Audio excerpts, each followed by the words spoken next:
thank you for this great introduction. And we realize we're a bit not really on schedule, and we are between you and lunch, so we'll see. There's many ways to address a discussion on AI because it's a huge topic, and it's also not a very well-defined term, I think. Having at least one taxonomist on a panel, he's already nodding. So I think the general theme that I would like to explore is obviously what are the use cases that we see in publishing, but also like maybe in front of the backdrop of, is this really something new, or is it just the latest hype, the latest term to use when you want to get funding from whoever? So the very latest hype thingy is, of course, deep learning. And the theory behind deep learning is, I don't know, middle of the 80s, 30 years old, roughly. And what we're seeing now is what I think Prabhash called maturing. So the technology is finally there, the data sets are finally there, and that makes this rather old theory now being usable. And that's going to be probably my closing question at the very end is, but what's next? What's really coming after we've done all the deep learning implementations now? So this is the general theme, and I think I'd like to kick it off with a round of questions. What applications are you currently working on that could be broadly subscribed to using AI, whatever AI means, methods, algorithms, tools, services? Who wants to go first? You want to go first? Yeah. Can you all hear me? Yeah. Okay. So one thing I'd like to talk about is on the AI side. So there is the digital publishing that John kind of very nicely talked about. Again, not being from the publishing side, I'll talk a little more on the business side, if that's okay with all of you. Because there's a business that needs to be run as well.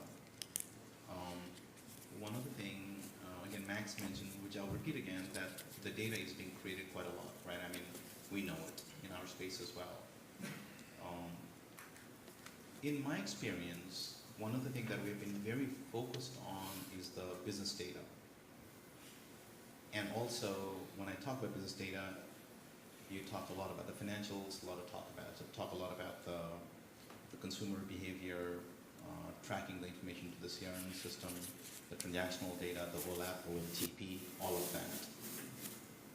What we have learned over time, and we're continually learning, is how best to use that information for business growth, product market fit, for market growth, and actually providing the tool sets to our consumers. While we did not have many tools in the past that you could readily use to analyze a lot of these data, we used to have, if you remember the days where we used to have the database developers, database reporting structure, so that you could actually have the Excel files and information that you could use. Things are changing rapidly, and there are many, many tools those are out there which come with pre-built algorithm, regression analysis, the trending and this and that, that can be used. So we are looking at a lot of those kinds of applications, Chris, to your point, to see what could be the next market that we can dive in, what could be the next product that could be successful, what is that exactly that people are looking for, beyond the information that we capture of the consumers within our CRM systems, web systems. We also are looking at how are people reacting to our communication that we send it out to our consumers. What are they doing? How many times they're clicking? When are they clicking? Are they clicking it again? After they click, what do they do? Things like this. And so, in the space of hyper-personalized communication that we all aim for, how can we use a lot of this information? So you talk about the practical application. this is one space where we're playing, we're trying to learn, we're trying to use as much as we can. Even the example that I brought up earlier, when we actually saw that there were opportunities in the markets like Argentina, China, India, they were the uses of these kinds of tools where we say, hey, you're doing good here, but there are voids here. Something that would have been a lot difficult in the past, but it would show us not only the 3 countries, but many other countries where the opportunities are, because we had seen many other activities, but the business activities were not there, especially the dollar. So that would be probably what would have been called big data analysis a couple of years ago. Big data is a big word. Yeah. In this particular case, I'm not even so sure that if I would actually call it big data, but it was really truly understanding the information that we had of our consumers and how they interact with us. So little things like that, but using some of the AI tools, some of the reporting tools, and so on and so forth. You actually, when you overlay different sets of information, that could become extremely helpful to you. So. And I guess that's mainly let's call it machine learning based stuff that you're doing, less rule based. It's a mix, right? Again, I think machine learning, they're still maturing, the deep learning maturing. In our particular case, we're still staying with a lot of the regression and other methodologies where things are, we're looking at from that angle, and how can it actually give us that, the predictive methodologies, right? Okay. And again, if there's a way we can actually take it further from the descriptive, diagnostic, predictive to actually to prescriptive, what else can we do? And using those tools, if they can tell us, it's very likely for you to succeed if you were to take path A versus path B kind of thing. So. Okay. So maybe to hand over to Chris then, you already told us a lot in your presentation earlier. So I guess we use machine learning and machine-aided indexing, whatever term you wish to use, to help with our indexing. So that's the primary purpose. That's why we started this. I'm not sure I like the term big data because today's big data is tomorrow's small data. Yeah. People talk about big data, I think it's just a phrase, isn't it? So, as a particle physicist, CERN is chucking out huge amounts of data every day. So, the problems around big data may continue to go on in the future, but I think they will probably be solved, as we go on. Machine learning versus rule-based, obviously, for us, certain types of our indexing, rule-based seem to fit. Certain types of our indexing, the more sort of AI sort of inference, seem to fit better. So I don't think it's a question of either one or the other. It's not like you have to pick and you're tied to that forevermore. I think it's always going to be that for certain things, rules are always going to be fine. For certain things, you're going to want something more machine-based. What was it? So, how many years was it? It was about 15 years since I was a particle physicist, and I remember them talking about neural nets and all of this sort of thing to produce our dummy data and Markov chains and I can't remember all of all the fun stuff. So, is it a buzzword? Is it a new thing? Yeah, Markov models. Yeah. Is it a new thing? No. And it's certainly before my time as a particle physicist. I mean, people have been talking about this sort of thing since the 60s. So it's not new. It's just that we're getting better at it with our experience, aren't we? So is it going to go away? No, it's never going to go away. So you only have to see the news to see people like Musk and Zuckerberg talking about these sorts of things to know that it's never going away. This is where the world is headed. So, Okay. So what is Sage up to? That's right. Yeah, so I'll just contextualize this. I think anywhere you have reasonably large volumes of data and you need to transform that data or apply any kind of business process to that data where that business process could be described through a rules-based way, i.e. you could imagine creating an algorithm around how you work with that data. Anything like that, I think, is amenable to these kinds of tools and technologies. So I think that there are a lot of applications that people in our industry could look towards. I think those applications live equally on back-end system improvement applications right through to creating new classes of products and services for our users. So I'll give you a couple of examples of some of the stuff that we're looking at. I'll give an example that another company is doing, and I'll come back to something that we're doing as well. So we have one data scientist at Sage, and he joined about a year ago, and already in the last year, he's looking at doing things like understanding which journals articles could be routed to. So basically looking at paper transfers. That's kind of a recommendation-driven product, but that's the application. Doing citation prediction. I'll tell a little story. There was a social scientist, and someone asked the social scientist, what kind of knowledge do you guys come up with? And he goes, well, like we looked at things like which kind of people do well in the army, and we found out that people from the countryside do well in the army. And the guy said to the social scientist, sure, that's obvious. People in the countryside, they're hardy, they're used to hard work. Of course they do well in the army. And the social scientist said, actually, what we really found was people in the city do well in the army. And you could equally, if I told you that first, have come up with an intuitive reason as to why those people worked well. And so our intuitions, we as animals are always really good at fitting explanations. And so when you're doing data science, you've got to kind of like throw that away and look at where the data follows. And so we have found that in some of our journals, articles that have funding information behind them do better in terms of citation. And you all would sit there and go, of course, that's obvious. But actually, probably the most likely outcome would have been that there's no correlation, because usually when you look for signals, there are no correlations. And so finding the discipline to dig down and find the actual p-value evidence behind these things is part of the discipline that we're trying to follow. So we're looking at citation predictions, matched to recommendations, so we can tell people things that are not only relevant but interesting. We're looking at signals for journal lapsing subscriptions. So are there signals in the business data that predict whether a journal subscription is going to lapse, and can that help? And Adam also told me that we're trying to find bottlenecks in the peer review process, which I'm sure we all understand is a problem.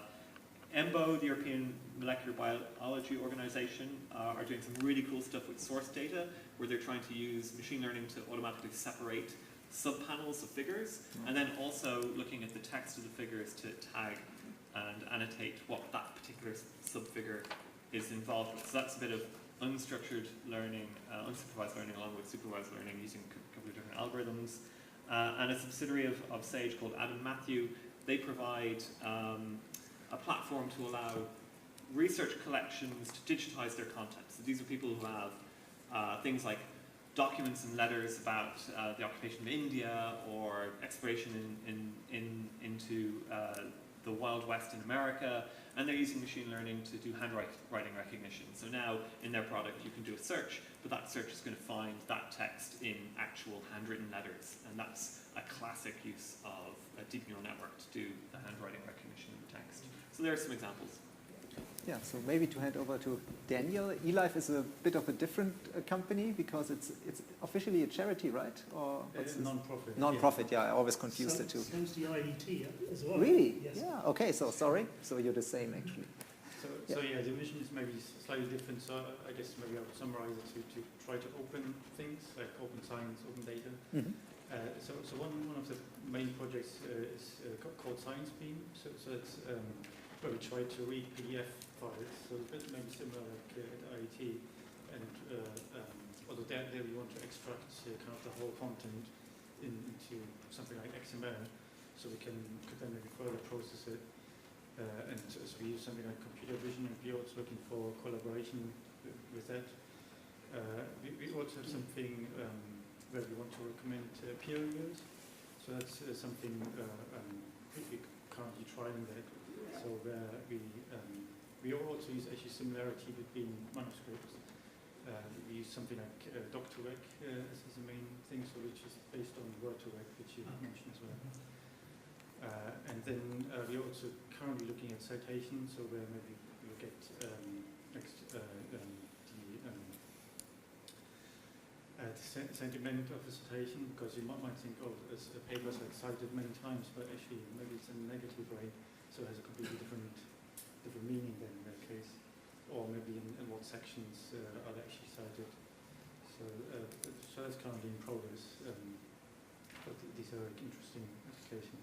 But the main thing is like to kind of read the paper, which is also similar to what Wikidata is doing. That's another project where maybe they want to extract more like the actual facts, like tables and stuff. So whereas we maybe want to get the representation of the whole paper, and I guess that's to open up historic pages, papers, and preprints, and as well as maybe making the publishing process more efficient, because now we pay third parties to create an XML file, and if you have like a tool which you could do for us, we may just have to review it. That would make things easier. Fascinating. When I did this a couple years ago, a similar panel, and asked a similar question, the answers like of use cases and applications were mainly around production-related tasks. So increase the efficiency in some workflow step by X%, and do some entity extraction to have a fancy-looking search on the website that probably nobody ever uses. And here now I've had a wide range of potential use cases which are like much further along the value chain, I think, from looking at the peer review process. Then of course the production process is still there, it's still important. Does any one of you see any potential for moving this even further up the chain into the creation, the writing process? Any thoughts what could be done there to assist the author or replace the author? I never said that. No. As a previous author, I hope not. So a machine's, a human is, I hope, always going to be able to do things that a machine can't. Right? We can make leaps of intuition. Is AI going to get better and better? Yes. I hope it's not going to become like science fiction. I hope it's never going to become like that. So in our area, So we would support replicants. So we have seen papers where a computer has produced the entire paper, and you can kind of see the phrases it has lifted. So this is happening. There are programs out there which can produce to the layperson a paper which looks like it's been written by a real-life scientist. So we can't kid ourselves. You can do it now, and it looks reasonable to an untrained eye. So. And it's being done in journalism. Yeah. Like sports journalism is always the example that comes up. I basically hope there's always going to be a place for a human, and maybe it's the human-computer loving is what we really need. Sorry, Richard. Mine is very quick. So again, not being from this space, from the content creation aspect, there's been a lot that's going on out there. Especially you mentioned the sports journalism about the content creation. I think this is going to happen. It's just going to it's going to evolve. It's just going to get better. I 100% agree with Chris that the human aspect of things, for them to exactly do that kind of cognitive creations, it's going to take time. It never is a tough word, hard word, but I think it's going to happen over time. But the human aspect of things will, I think, override some of the stuff that AI will do. But definitely, we definitely have heard many things around the sports and other journalism where this content creation, content analysis, again, content recommendations, a lot of things are happening now today. So. Okay, hands up who remembers Google Wave. Oh.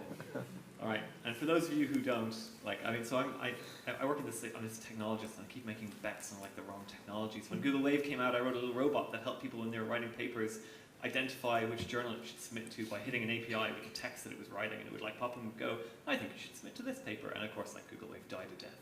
But there's another kind of early stage startup in our space called Penelope, and their idea is that you basically write your document in a Dropbox folder, and this machine is just monitoring your paper as it's being written, and where they want to get to is that as you write it, they recommend to you citations that you might use, and they recommend grants that you might apply for, or journals that you might want to apply to. And so I think there's going to be a role for an augmented assistant in that way. I think the use case there is really strong. In terms of creation of information, I'm actually more bullish on this. There's a research group in MIT, there's a whole research topic on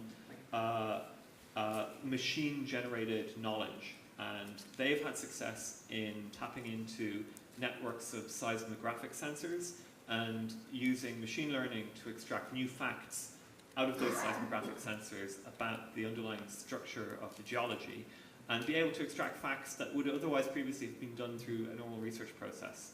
And I asked the lead behind that project, I met him a couple of summers ago, whether they would do the same about trying to extract knowledge from the literature, the research literature. And at the moment, the problem there is that the research literature remains highly unstructured and too messy to be able to do that kind of thing.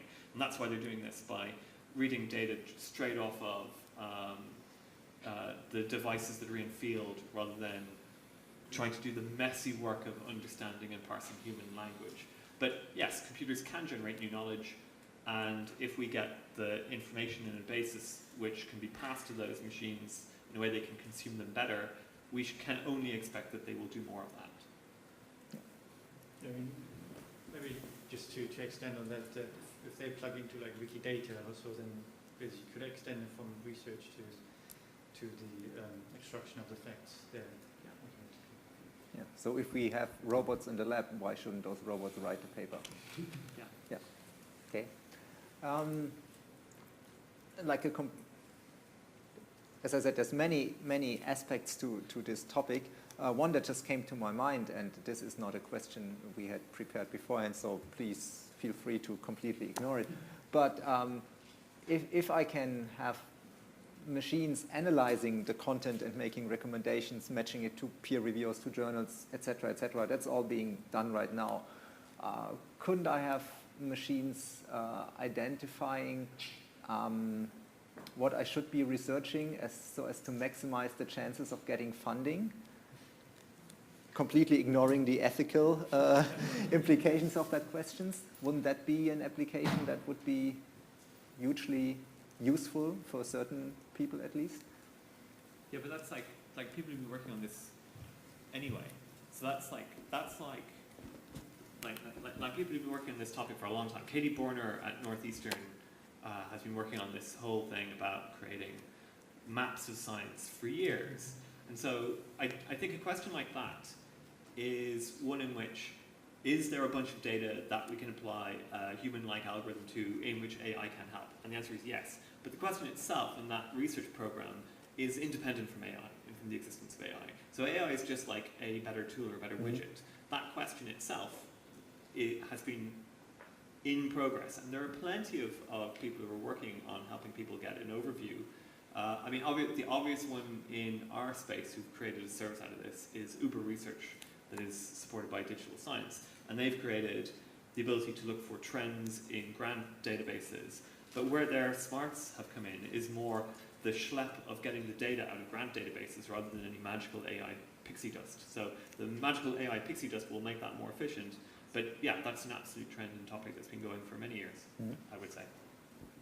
Not a lot to say extra on that. I mean, I did mention we're looking at Crossref or our funding information. It's obviously something people want to know, and probably higher than a PhD student. So the head of the faculty would probably want to know this sort of information, head of school in the US.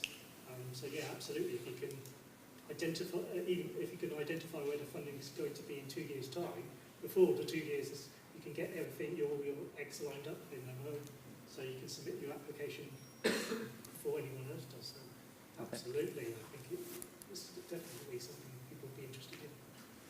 Yeah. So you're talking about opportunistic, maybe somewhat commercialized research topics, or getting, choosing the topics aligned with the availability of funding. For example, if I can get a machine to write my grant application, I can just write So 100,000 of them, and until I hit the jackpot. Not to be unethical, but who's to say that's not happening already, Yep. right? And maybe just AI just becomes another tool that actually aids that. So. I just wanted to add, we discussed similar questions, although in a slightly different way, more from a perspective that to support your grant application, so to show that the research you're doing is important rather than just looking for the research that gets more grant. Okay, that's interesting, yeah. How far along is that project? Still early. Okay, good. I'll ask you again next year. So the coming back to how it's actually being done. I think the maturation metaphor is really important here. Again, looking back a couple of years, this was like about buying very expensive software packages, having like very expensive experts on staff that were able to use these software packages or to build your own. These days, it looks to me like we have a number of open source-ish tools around that can be used, and B, that there's a lot of services already out there. So like classical software as a service thing, you can buy facial recognition now on I think it's Azure, and Google does it as well. Do you find this true as well within your organization, that it's actually easier now to get started using these things? Oh, I think you're absolutely right. I mean, now if you look at, again, I'm going to get a little geeky here because I'm a technologist, I guess. So many of these bigger companies, they are actually creating products, especially if you look at the Microsoft space. They actually are getting very deep and dirty into this. And many of the folks who are here who actually work with them, the packages that they're creating around the machine learning is, it looks pretty awesome for a very minimal price right now compared to ever before. The IBM now, the Watson's services, it's very affordable compared to a couple of years ago. And it's actually being used for a lot of the cognition prediction and the cognition science and a lot of those things that's happening, the data that it has. You can buy these services at X dollars per year, depending on what is that you're trying to do, and make that part of your product that you create, which you could not have said 2 years ago. So, and there are many others. So maybe Daniel, you're an open source shop, I think. Yeah, I mean, it's obviously the opportunity source. It's much easier now to create something. So you could use the full package maybe that you get from Watson and the like, or even you just use like the open source tools, and the methods are also mostly open. So you can do all of this on your own. You could use the cloud resources, so you don't have to invest like in I don't know, 100,000s of machines, but you just use it like % in the cloud. So it's really easy. So the only thing is the data maybe. So if you're a publisher and work with your own data, then obviously you have the advantage, you know that data. If you want to get access to other publishers' data, then maybe it's slightly more difficult. But there's a lot of data also open, and obviously the good thing is if you make it open, maybe you can encourage other people to do something for you as well. If I may, I just want to add something to that you just said. And you're right, there are tons of public data available now, more than ever before. Again, that's on the public domain. That again is going towards making the data available, uses of the AI, and so on and so forth. And for some of the stuff that you can't get information in public domain, again, you can pay for it, and there are many data within the umbrella of compliancy and so on and so forth, IP, and you can buy a whole lot of those. I feel like from the opportunity standpoint of view, I'm going to repeat that word one more time, that, again, because the space is like that, can we actually become that data provider where we get paid rather than us paying others as well? So data is available, public or paid. Systems are available. Again, mostly, the good ones, mature ones, are the paid ones because it comes with the support and service. So a lot more to play, a lot easier to play than ever before. So obviously we've partnered for our machine-aided indexing with OntoText. It has helped to have a little bit of knowledge in-house. We didn't want a black box, so we wanted to have some at least knowledge of the technology that we use and the output and how it works. Came from a Linux background, so I've done some Python programming, so I know that that's got some very good natural language toolkit and stuff like that for MAI currently.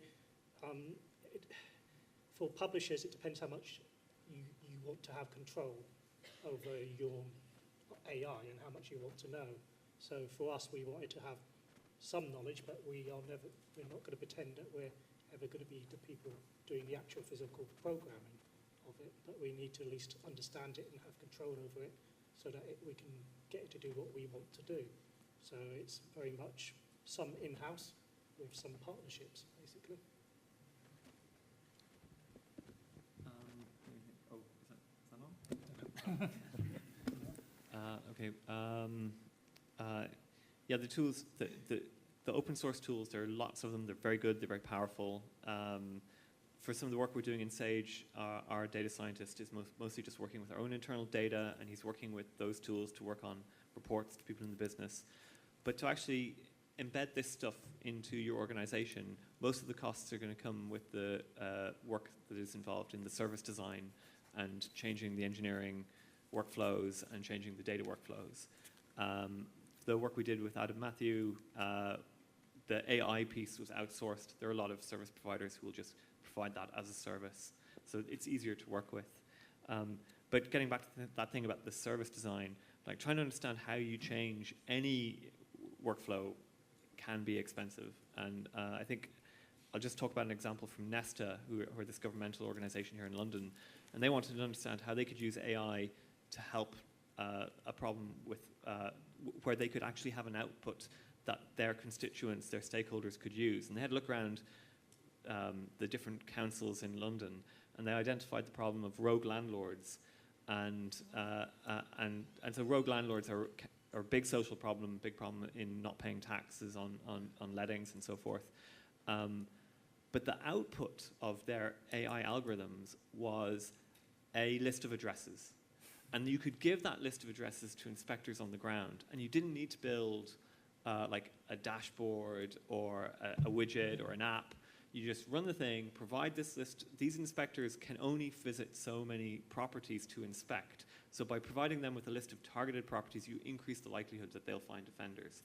And it was when they found that the AI could be applied in a way that added business value whilst minimizing the amount of disruption that it would require to the organization so that people on the ground could actually benefit from it. That's when they went forward with that as a project. And so try and be smart about where you expect the outputs to go, how they're going to be consumed, who's going to use them, how is that going to add value to the business. Those are all the questions that should be answered first. And then the costs of the AI bit are actually probably fairly minimal in contrast, I would say. Interesting. Do we have any questions from the audience? If so, please just raise your hands. In the meantime, let me ask the organizers, how much time do we have left? 5 minutes? Okay, good. So lunch is not getting cold. Any questions from you folks? Do you have any publishers in the room who consider themselves to be small publishers? Okay, yeah, 1, 2, 3. Because this is a question I keep getting over the last 2 or 3 years maybe now is, it's all fantastic that this field is moving forward. We see these new applications coming up, but is it just another entry barrier for the very small publishing companies that are out there? So unless you, I mean, Sage is a big company. The IET is beautiful, rich. They have this nice building at Savoy Place, which you don't work at, I know. But banks are obviously, they have like a ton of money lying around, even if it's not their own. And then eLife is well funded by the Wellcome Trust, I guess. Well, give us a definition of small. Small, like, I don't know, publisher that makes between 5 and 30 million in revenue, euros or pounds or whatever. Yeah, there's no problem there. So all of the SAGE relevant stuff that I talked about, that's one data scientist who just has access to internal systems and the ability to run those through an IPython notebook. So what's that level of investment? That's 1 FTE in year. That is accessible to publishers at the scale you're talking about. Yeah. Adam Matthew, our subsidiary, is on that scale. They have a small product function, but by outsourcing the handwriting recognition component to a company that has expertise in that, they can bring that to market. So I don't think that size of the organization, when we're talking in those kinds of figures, needs to be a barrier to entry. Another great example of a small publisher is EMBO, who've been leading the way in extracting data and structure from research articles in the life sciences, and they are one of the smallest society publishers who are making progress on this. So I don't see size at all as being a barrier getting started with this. Yeah. I'm not sure how many people we have in our team, actually. Well, it's so big. No. So, I mean, internally we have about 10 people. There's one question. Okay. Internally we have about 10 people, and then we've partnered with Rave, obviously, with Quantitext with data language. I think it's gaining, I'm not sure size, it's gaining momentum, gaining buy-in from, whoever the person in charge is probably more important you can do. So I'm probably the only domain modeler data scientist we currently have.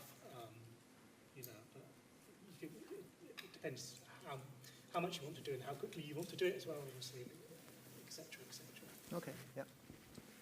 So one quick comment that I have, as you mentioned, the smaller publisher, I read this quote about a couple of weeks ago that said, deeper data analytics is the initiation of AI.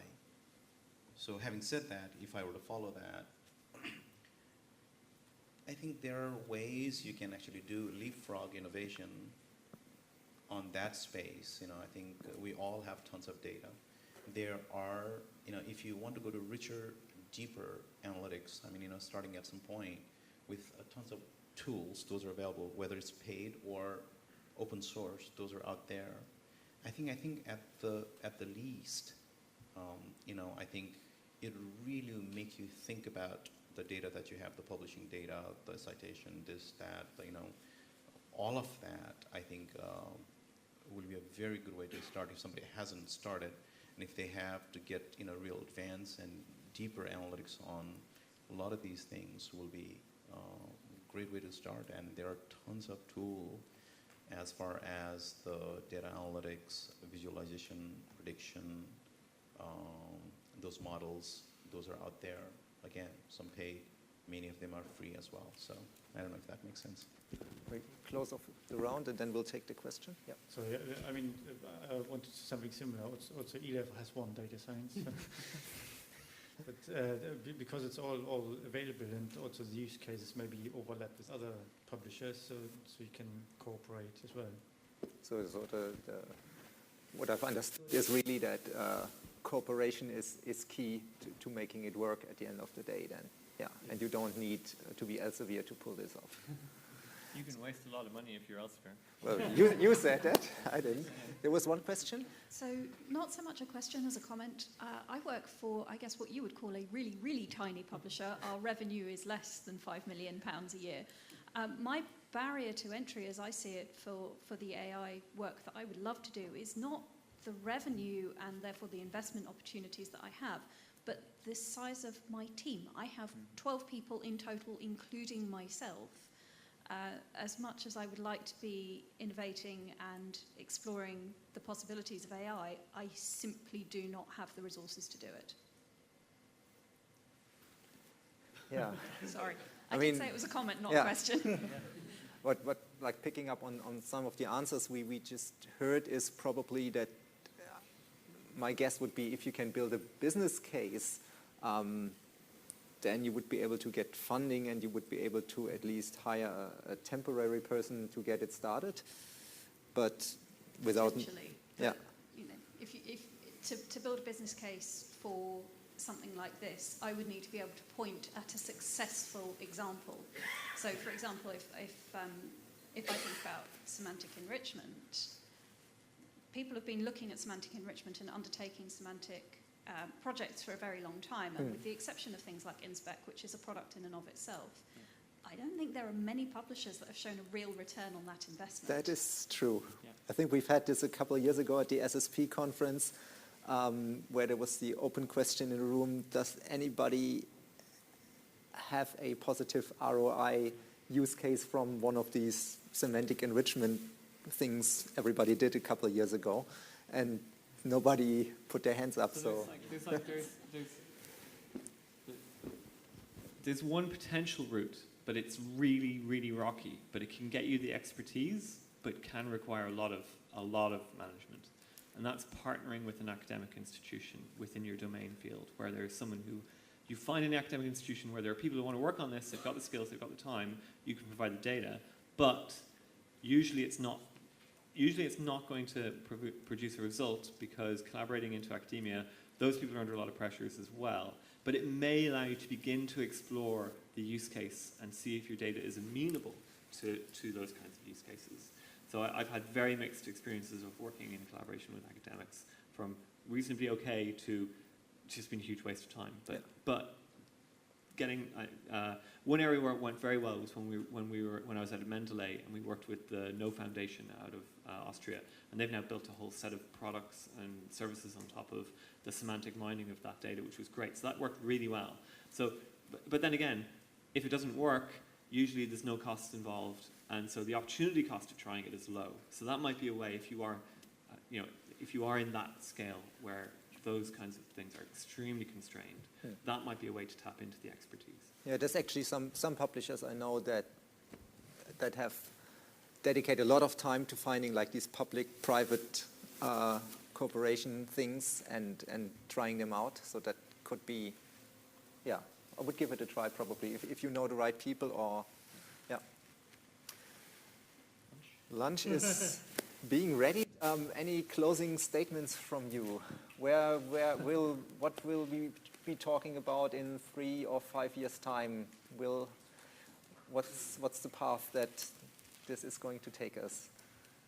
If I knew that, I wouldn't be here now. Good answer. Well, I will only think, again, we are looking deeply right now. I can speak for, what we're doing is we're looking at where all of these talks about blockchain is going. So maybe that will mature a little more, and we'll again talk more about AI as well. So. And your projects are completely secret, I understand that. So, okay, if we have no further questions here, I'd like to thank you very much. Thank you very much for listening and waiting for your lunchtime. And we now have like 1 hour break? Yeah. 1 hour. Okay, thanks a lot.